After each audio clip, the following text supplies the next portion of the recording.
Muy buenos días para todos y para todas, mi nombre es Michael Sandoval, soy el director pedagógico de Libertarios. Libertarios es una empresa que nace de la Fundación Alberto Merani. Ya no tenemos, digamos, ninguna vinculación directa, pero nacimos de esta fundación.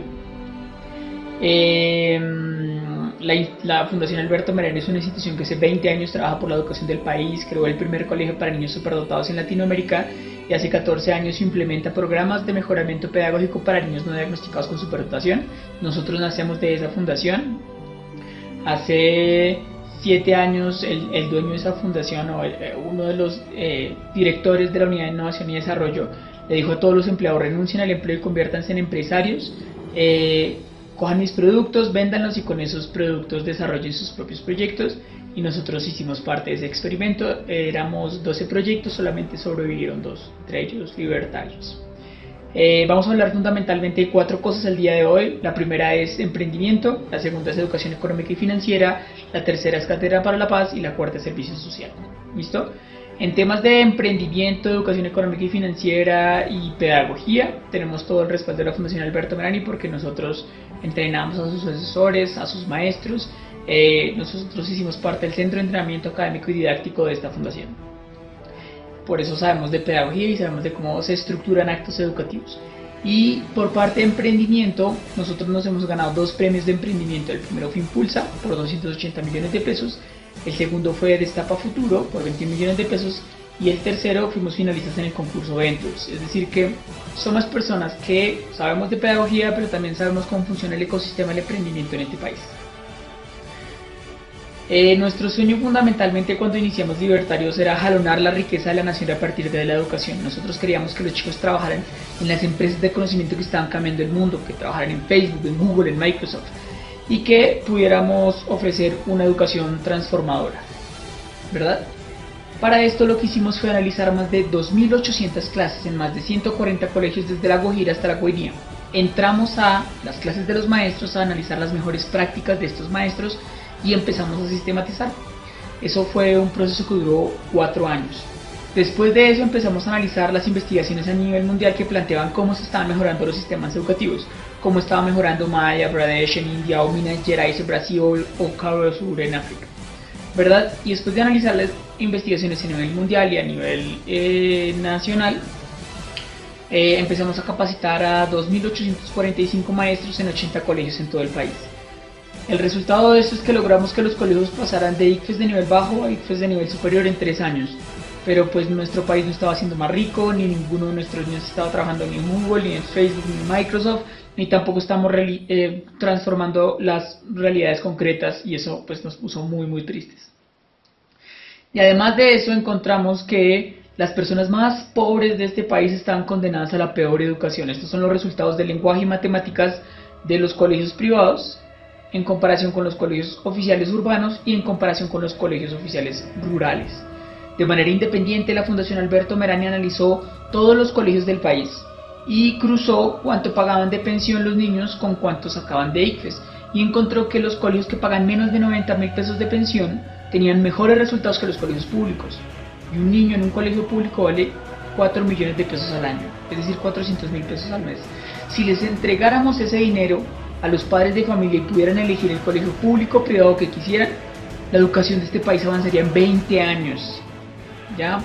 Y porque muchos de esos colegios públicos, para que alcanzaran los colegios privados, tendrían que pasar más de 100 años, es decir, ni siquiera los niños que están estudiando, ni siquiera los hijos de los niños que están estudiando podrían ver este resultado, y eso es dramático, y eso nos preocupaba muchísimo y queríamos resolverlo. Pero además de eso, nosotros estamos logrando que los chicos tuvieran buenos ICFES, y con un buen ICFES les decíamos que podían ir a la universidad y podían tener el estilo de vida que se merecían. Para la mitad de los niños de este país eso no es cierto. El 56% de los jóvenes que se graduaron el año pasado, de 21 a 28 años, estaba desempleado. Las tasas de desempleo en Colombia son las más altas de Latinoamérica, solamente superadas por Venezuela. Y si lograban conseguir un empleo, esta era la realidad de ellos. Un técnico se está ganando 900.000 pesos recién egresado, un tecnólogo 1.030.000, una persona profesional 1.300.000, maestría 2.300.000, especialización 2.300.000, maestría 3 millones y un doctorado se está ganando 5 millones de pesos.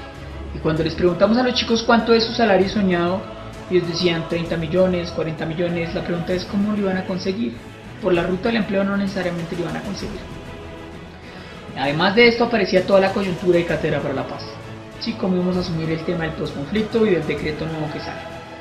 Entonces, ¿qué íbamos a hacer para resolver todos estos problemas? ¿Qué íbamos a hacer para que los chicos trabajaran en las empresas de conocimiento que estaban cambiando el mundo? Para que las familias más pobres tuvieran mejor educación, para que lo que aprendían en la escuela fuera muy relevante y para poder ofrecer educación gratuita, privada y mutual sin subsidios estatales. Y hay una frase de Peter Drucker muy potente que es: la sociedad del conocimiento ya no se va a dividir entre los que tienen dinero y los que no tienen dinero, sino entre los que saben y los que no saben. Habían cosas que teníamos que enseñarle a la escuela y que teníamos que introducir dentro de los currículos. Si ustedes miran y analizan la revista Forbes de 1975, la revista que plantea los millonarios, los primeros 100 o los primeros millonarios, los grandes millonarios, la revista Forbes de 1975 y la comparan con la del 2015, la del 75, los que estaban en los primeros lugares en el 75, en el 2015 no están dentro de los primeros 10, entre los primeros 50, entre los primeros 1000. La riqueza se está movilizando de un lugar a otro rápidamente. Es decir, tú puedes nacer con muchas condiciones favorables, pero nada te asegura que esas condiciones se puedan mantener a lo largo de la vida. De hecho, hay muchos estudios que plantean que el 80% de las empresas no sobreviven a la tercera generación. Es decir, que si tu padre te entrega y te hereda una empresa, nada garantiza que tú puedas tener las habilidades para poderla sacar adelante. Y eso nos parecía que teníamos que revisar. Entonces, lo primero que encontramos es que todos los colegios de manera obligatoria tienen que enseñar emprendimiento a partir de la ley 1014 del 2006. Y todos los colegios a partir del año pasado, 2015, perdón, tenían que enseñar Cátedra para la Paz. Pero la manera en cómo se estaba enseñando pues tenía ciertas dificultades. La primera es que para el tema del emprendimiento estaban desarrollando los colegios una cosa que se llaman las ferias empresariales, donde los niños venden manillas, venden cholados, venden arroz con leche, pero eso no es emprendimiento, eso es autoempleo, es distinto. Y pues digamos es un muy buen ejercicio, pero digamos se cae en el autoempleo. Y la segunda cosa que encontramos era que muchos de los maestros de sociales hacían una gran labor para enseñar los conceptos de Cátedra de Paz como conflicto, resolución de conflictos, derechos humanos, derecho internacional humanitario, ese tipo de cosas eran muy importantes desde lo cognitivo. Pero nosotros queríamos que esto trascendiera no solamente a lo conceptual, sino trascendiera a las relaciones del aula, a las relaciones con la familia, a las relaciones con la comunidad, y queríamos que esto cambiara. En consecuencia encontramos esto. Este es el cuadrante del flujo del dinero. Hay un autor que plantea que existen 4 vehículos para poder generar riqueza. El primero es el empleo, es lo que formamos a la mayoría de nuestros chicos. Se caracteriza porque intercambias tu tiempo, tus ideas y tu esfuerzo por dinero. Tienes un horario, cumples unas reglas y si no trabajas no te pagan. Es un vehículo legítimo, lo que pasa es que para el 56% de nuestros chicos no es una realidad. No están consiguiendo empleo los jóvenes que están saliendo de la universidad. La segunda forma de generación de riqueza es el autoempleo. Son las personas que se cansaron de ser empleados y montaron su negocio, pero ellos son el negocio. Si ellos no abren el negocio, ellos no facturan. Hazte cuenta un cirujano que monta su propio consultorio o un abogado que monta su oficina, pero si a este cirujano se le parte una mano y no puede volver a operar, se acabó el negocio. ¿Listo? Eso es lo que se está formando en las ferias empresariales, autoempleados. La tercera forma de generar riqueza es siendo dueño de negocios. Los dueños de negocios aprendieron a crear sistemas que generan ingresos residuales, es decir, sin tener que estar presente, el sistema sigue funcionando. Y este autor plantea que existen 3 vehículos para poder generar un sistema, 3 formas. La primera es crear el sistema desde cero, lo cual es muy riesgoso. El 80% de las empresas fracasan en los primeros 3 años de existencia, según datos de la Cámara de Comercio de Bogotá. La segunda forma es comprando una franquicia. ¿Por qué? Porque la primera forma es muy riesgoso. Colocar a un chico de 17 años a emprender desde cero es como colocar a un bebé de 3 meses a correr la media maratón. Está por encima de su etapa de desarrollo próximo. La segunda forma es comprando una franquicia. Un Servientrega vale 15 millones de pesos, un Bogotá Beer Company vale 156 millones de pesos y un Subway vale 500 millones de pesos. Algunos de los padres de los niños tendrían ese dinero, pero pues ese niño tendría que clavarse por lo menos un año para poder sacar ese negocio adelante, y pues nosotros queremos también que viajen, que estudien, que hagan otras cosas. Y la tercera forma era ser parte de una red de mercadeo, y eso no nos gustó porque nos parecía como que los chicos iban a convertirse en esas señoras que venden por catálogo, y no nos gustó básicamente porque no teníamos información y éramos ignorantes frente al tema. Hasta que encontramos un doctor de Harvard que da clase en la Universidad de Illinois y Chicago que se llama Charles King, es decir, esto lo están enseñando en las universidades de Estados Unidos. Él escribió un libro en el 2000 que se llama Los Nuevos Profesionales. La tesis de ese libro es el surgimiento del network marketing como la nueva profesión de relevancia y el modelo de empresa más atractivo en la nueva economía. Es decir, que si queríamos formar a los chicos para los negocios del futuro, tendríamos que formarlos como networkers. Esa fue la primera referencia que nos desestabilizó, porque nosotros venimos del mundo de la academia y este es un señor académico. El segundo referente fue Donald Trump, que puede que nadie lo quiera en Latinoamérica, pero es un referente en emprendimiento, y él dice, mire, si a mí me tuvieran que enseñar a emprender, yo iniciaría con ese tipo de negocios porque no necesitan infraestructura ni empleados, no tiene que pagar tantos impuestos y le puede enseñar todas las habilidades de emprendimiento, es decir, es muy buen ejercicio didáctico para desarrollar esas habilidades de liderazgo, comunicación, trabajo en equipo, inteligencia financiera, inteligencia emocional, todo este tipo de cosas. En consecuencia, nosotros quedamos libertarios. Libertarios es una materia, es una cátedra donde los niños desarrollan 6 niveles de emprendimiento de manera voluntaria, cualquiera de ellos pueden elegir. Pueden empezar con el emprendimiento individual, es decir, empiezan a administrar la primera propiedad privada que son ellos mismos y se colocan una meta como individuos. Puede ser regular la rabia o bajar de peso, mejorar en matemáticas, lo que sea. ¿Sí? Empiezan a administrar la primera propiedad privada que son ellos mismos. Si ellos no son capaces de administrarse a sí mismos, mucho menos van a administrar una empresa. El segundo nivel de emprendimiento es emprendimiento familiar. Se coloca una meta como familia, mejorar la relación con mi padre, mejorar la comunicación con mi hermano, bajar el consumo de energía este mes de la casa, cualquier cosa parecida.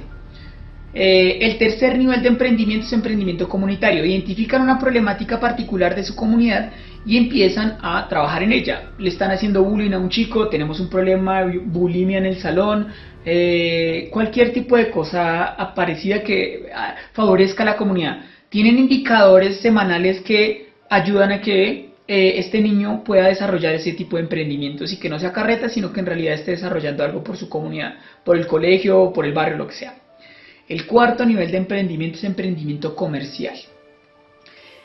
Entendimos que las ventas son la capacidad de convencer a los otros de algo, la capacidad de comunicar algo a los otros y que los otros te crean.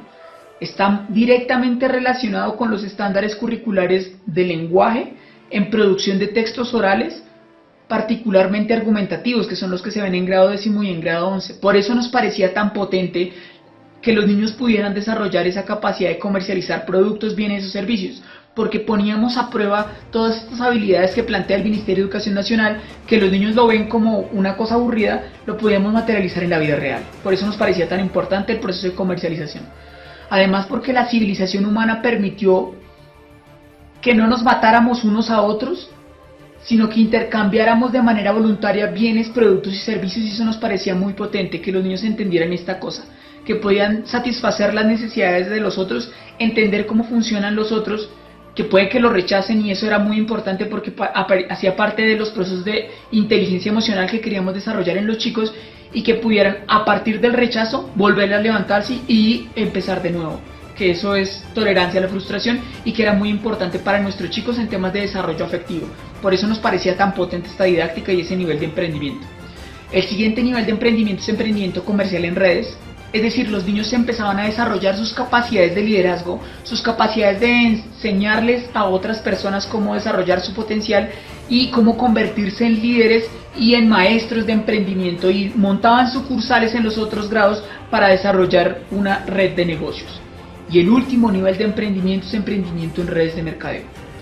Los chicos compraban una franquicia a alguna de las 10.000 multinacionales que tienen ese modelo de negocio y se convertían en una importadora y una comercializadora de productos para todas las familias del colegio.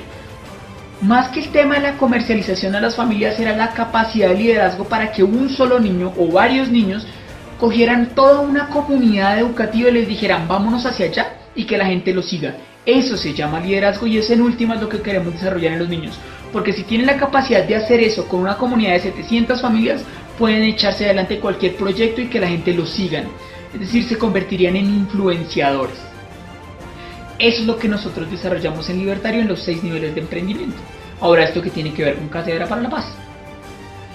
Lo que encontramos es que en el decreto aparecen 3 grandes temas: cultura de paz, educación para la paz y desarrollo sostenible. Lo que hicimos fue desarrollar o asociar todos los niños que elijan de manera voluntaria los emprendimientos individuales, familiares y comunitarios. Lo que van a hacer es proyectos para materializar conceptos como resolución pacífica de conflictos, es decir, que en el salón o en el colegio empiecen a disminuir los conflictos que se desarrollan de manera violenta y empecemos a tener estrategias para la resolución pacífica de conflictos en la vida real o en mi casa o en mi barrio, prevención de la violencia, participación democrática y en fin, empezaban a materializar y a convertir en proyectos reales, en la vida real, en el salón, en el barrio, en el descanso, estos conceptos que planteaba Cátedra para la Paz. Lo mismo en Educación para la Paz, que los niños desarrollaran proyectos que estén asociados a respeto con la pluralidad, derechos humanos, derecho internacional humanitario, participación democrática, convivencia pacífica y particularmente en desarrollo sostenible, entendido aquel como el que conduce al crecimiento económico y a la elevación de la calidad de vida y el bienestar social. Los niños podían hacer 2 cosas: crecer económicamente, es decir, desarrollar un proyecto que le ayudara a mejorar sus condiciones económicas, pero también podría, en colegios de bachillerato internacional o en colegios de estrato alto, podríamos asociar a los niños con familias de bajos recursos o colegios de bajos recursos, donde los niños les enseñaran emprendimiento a estos otros chicos o a estas familias y lo utilizaran como una estrategia de erradicación de la pobreza. Es decir, que redireccionaran el consumo de todas las familias del colegio, de los niños que tienen más posibilidades, con estos negocios de las familias que tienen menos posibilidades y poder desarrollar una estrategia que elimine la pobreza. Es decir, nuestros chicos se convertirían en líderes de emprendimiento que erradican la pobreza de manera concreta, de manera real, no a través de beneficencia, no a través de regalarles cosas, sino enseñarles cómo funcionan los negocios. Con esto lograríamos que los niños, padres de familia, jóvenes, se asociaran con las empresas de conocimiento que estaban cambiando el mundo, participaran en una estrategia de mitigación de la pobreza y transformaran el país desde lo cotidiano.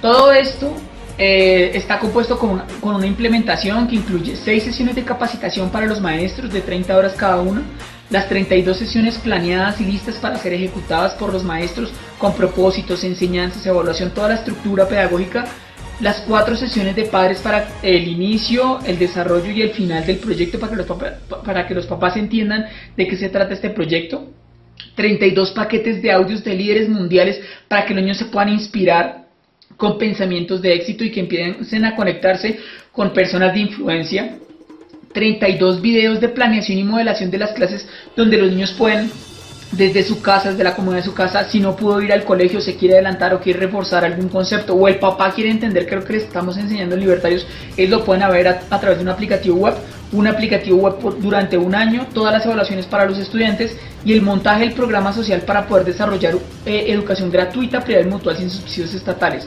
Montamos un supermercado virtual en un colegio de bajos recursos y cada vez que los padres de familia compran en ese supermercado, la mitad de las utilidades se va para pagar la pensión de esos niños, creando una estrategia de educación gratuita, privada y mutual sin subsidios estatales, 4 libros digitales, uno por bimestre para que los niños puedan apoyar el proceso lector, y toda esta implementación tiene un valor de 14.700.000. En Libertarios hemos diseñado una manera para que este valor no tenga que pagarlo el colegio, no tenga que sacar la plata del colegio. ¿Cómo lo hacemos? Desarrollamos los libros de Libertarios. Ahora la pregunta sería, ¿por qué deberíamos comprar un libro como Libertarios? Primer argumento. Lo que hicimos fue desarrollar un libro que obtuviera lo mejor de pedagogía conceptual, que son sus estructuras de pensamiento, estructuras proposicionales, conceptuales, argumentales, pero con la didáctica de educación experiencial, porque nos parecía que pedagogía conceptual era muy aburrido. Entonces lo que hicimos fue conectar educación experiencial, que es una didáctica donde a partir de retos de educación experiencial, de juegos, los niños extraen las estructuras de pedagogía conceptual, ¿ya? Entonces cogimos y conectamos lo mejor de 2 mundos, de pedagogía conceptual y educación experiencial. Pero además de eso, es el único programa de emprendimiento donde sus libros de texto son escritos por emprendedores reales que inspiran a los chicos a que sigan por la ruta del emprendimiento. Tenemos el ejemplo de Simón Mejía, Simón Mejía es el fundador de Bomba Estéreo, una agrupación colombiana que cantó con Will Smith, que fue nominada al Grammy. En fin, digamos, son historias de emprendedores reales. Por lo general los libros de emprendimiento son escritos por autores de emprendimiento que no saben nada de emprendimiento, que cogen y copian cosas de libros de administración y ya, y los colocan ahí. Esto tiene un componente muy positivo, y es que los emprendedores le escriben a los niños cómo es ese mundo del emprendimiento para que los niños puedan conectarse a un modelo coherente. El tercer argumento es un libro 2.0. Digamos que el término 2.0 se refiere a la web. La red, antes era 1.0 y creía que las personas éramos agentes pasivos que solamente recibíamos información. Esa era la web 1.0. La web 2.0 empieza a decir no, las personas pueden producir contenidos. Entonces aparece cosas como Wikipedia, aparece cosas como Facebook, como Instagram, como todas estas redes sociales donde uno se convierte en prosumidor, es decir, produce lo que consume, produce contenidos. Es decir, no soy un agente pasivo y puedo producir cosas. Por eso la silueta de Libertarios está en blanco. El personaje, el héroe de Libertarios está en blanco porque los héroes son ellos, son los chicos, y pueden modificar su personaje, le pueden colocar barba, le pueden colocar lentes, le pueden colocar capa, le pueden colocar lo que sea, porque ellos están creando, digamos, su personaje y ellos son el personaje, ¿sí? Así que pueden dibujar su personaje. Pero además de esto no se queda solamente en el tema de diagramación, sino hay dos momentos en los cuales ellos también escriben los libros. Por lo general todos los libros creen que ellos son la fuente del conocimiento y dejan de lado al lector. Y entonces lo que hicimos nosotros fue, tenemos las estructuras muy potentes de pedagogía conceptual escrita por autores que son emprendedores, pero también, por otro lado, como en la didáctica es educación experiencial, tiene un espacio donde aparece la reto del reto. ¿Y eso qué quiere decir? Que lo que hacemos es que el niño, después de jugar educación experiencial con nosotros, empieza a sistematizar lo que aprendió, sus sentimientos, sus emociones, cómo se puede aplicar el reto a la vida real. Esa es la primera parte. Pero la segunda parte, nosotros creemos que la clase de Libertarios es un espacio para aprender sobre emprendimiento, pero el verdadero espacio para aprender sobre emprendimiento es la vida real. Entonces ellos, como tienen su proyecto que se revisa semanalmente a través de las juntas directivas, porque tenemos unas juntas directivas, ellos tienen que ir a la calle y desarrollar todos esos emprendimientos individuales, familiares, comerciales, comunitarios, lo que sea, y empiezan a sistematizar su experiencia y sus aprendizajes, y el libro se va construyendo también con las experiencias de los niños. Por eso es un libro 2.0, porque involucra las experiencias de los niños y lo que aprenden en la vida real para seguir escribiendo el libro. El cuarto argumento es porque es un libro muy bonito, es un libro diseñado al estilo cómic para hacerlo mucho más atractivo para los chicos, para que los chicos entiendan que los libros no tienen que ser aburridos, los libros de emprendimiento tienen que ser una cosa muy cool y que a ellos les agrade mucho este tipo de diagramación y este tipo de formato. El quinto argumento es que es una propuesta integradora. Si los colegios hicieran todo lo que dice el Ministerio de Educación que hay que hacer, nunca enseñarían matemáticas, ciencias sociales, porque hay un montón de cátedras que tienen que involucrar. Entonces lo que hicimos en Libertarios fue una propuesta integradora donde unimos cátedra para la paz, emprendimiento, educación económica y financiera. En los colegios de bachillerato internacional unimos CAS, o en los colegios comunes y corrientes unimos servicio social dentro de una sola propuesta que permite articular todo el proceso. Y es un modelo coherente, es una propuesta de emprendimiento escrita por personas que han sido reconocidas por el país y por premios de emprendimiento privados y públicos, como que tenemos un modelo de negocio muy potente y que sabemos cómo funciona el ecosistema del emprendimiento. Y séptimo, esta es la única propuesta de emprendimiento donde podemos asociar a los niños con las empresas de conocimiento que están cambiando el mundo. Como les dije, en el sexto nivel hacemos que los niños compren una franquicia a alguna de las 10.000 multinacionales y se asocien con esas franquicias, con esas empresas, perdón. Y el último argumento es la única propuesta que plantea un proyecto social que permite dar educación gratuita, privada y mutual sin subsidios estatales. Por eso Libertarios es tan exitoso y por eso Libertarios quiere desarrollar este proceso. Ahora, ¿qué aprenden en Libertarios? En Libertarios aprenden herramientas de desarrollo afectivo, aprenden herramientas de negocios, aprenden herramientas de resolución de conflictos, de cátedra de paz, en fin. Entonces vamos a mirar cuáles son los temas que ven los chicos. En la primera sesión lo que hacen es ver el propósito libertario, su importancia y la manera en cómo se va a desarrollar este propósito. En la segunda, la diferencia de las personas con pensamiento de riqueza y de pobreza. Si los niños van a enseñar a otras personas a emprender que no tienen tan buenos recursos, tienen que entender qué significa eso de la riqueza y de la pobreza y cómo piensan los pobres y cómo piensan los ricos. Y entiéndase riqueza no una persona que gane 30 millones de pesos, ¿sí?, sino como la capacidad que tenga alguien de poder generar ingresos a lo largo de la vida de manera permanente sin que eso dependa de su esfuerzo. Es decir, tú podrías ganarte 30 millones de pesos mensuales, pero gastarte 30 millones de pesos mensuales y eso no te hace rico. O que te echen al siguiente mes y ya no puedes tener el mismo estilo de vida porque tu única fuente de ingresos era tu salario. Eso no es una persona rica. ¿Listo? La siguiente es la diferencia entre activos, pasivos, riqueza, pobreza y flujo efectivo de los pobres, los ricos y la clase media. Eso es muy importante porque mucha gente cree que sabe que es un activo y que es un pasivo. Mucha gente cree que su casa es un activo y no es un pasivo. Todo lo que saque dinero de su bolsillo es un pasivo. Eso sí que, pues digamos, esos conceptos son bien interesantes. Las 4 decisiones que toman los ricos y los pobres, los 4 vehículos para poder generar riqueza, las 3 formas de construir un sistema y los 6 niveles de emprendimiento. Ahí los chicos eligen cualquiera de los niveles de emprendimiento. La planeación estratégica, les enseñamos a estructurar esos emprendimientos en una planeación estratégica que tenga objetivos, metas, indicadores, actividades. La evaluación del primer bimestre. En el segundo bimestre los niños aprenden qué es lo que enseña una escuela de negocios en la vida real. Las 10 formas de volverse rico y argumenta por qué las redes de mercadeo son la forma más asequible, actual, cómoda y efectiva para lograrlo.